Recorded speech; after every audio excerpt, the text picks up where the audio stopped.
C'est un programme bien concocté qui est prévu ce mois de mai à l'Institut français du Bénin pour le plaisir des mélomanes et amoureux de l'art. Fabienne Bidou, la directrice déléguée de l'Institut français du Bénin, avec les contributions de quelques artistes programmés, a dévoilé l'agenda du mois. Au nombre des dates clés de ce programme, il y a le 4 et le 11 mai. Il est prévu respectivement un spectacle de danse et un concert qui sera co-animé par Kirikanta et les Teriba. Samedi 4 mai, j'aurai la chance de partager la scène avec Ami Touré, qui est une collègue, Rachel Agoussou, qui est une aînée dans le domaine, et avec ma pièce Bémiton, qui veut dire nos voix. Cette pièce, en fait, elle parle de la quête du pouvoir. Et le domaine est sans pitié.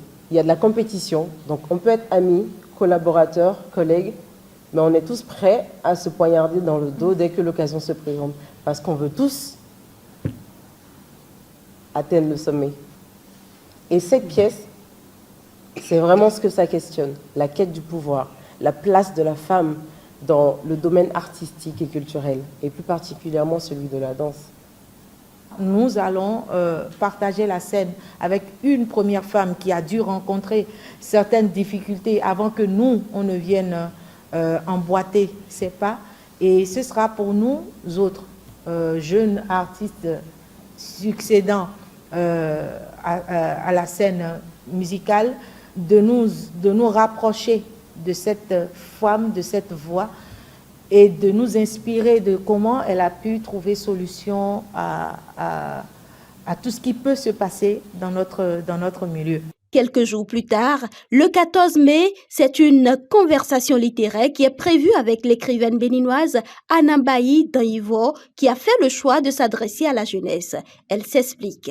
Je m'adresse à la jeunesse parce que je n'ai pas l'impression que la jeunesse se base sur une culture donnée.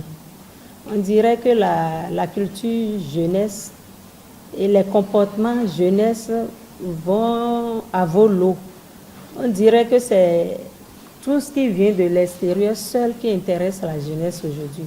Il lui faut une base culturelle parce que la culture, la civilisation, c'est un jeu de donner et de recevoir.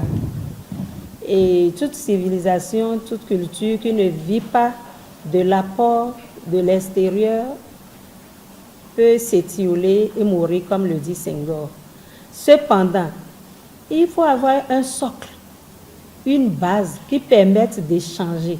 Si vous n'avez rien à donner, que vous ne faites que prendre, vous ne prendrez que n'importe quoi. Vous allez prendre tout ce qui est bon et tout ce qui est mauvais. Donc, moi, je me dis qu'il faut donner à la jeunesse un socle. Comment? En se basant d'abord sur ce qu'elle devrait avoir et s'enrichir ensuite de l'apport des autres. Un spectacle d'humour et une exposition sont également au rendez-vous des activités culturelles de ce mois de mai à l'Institut français du Bénin.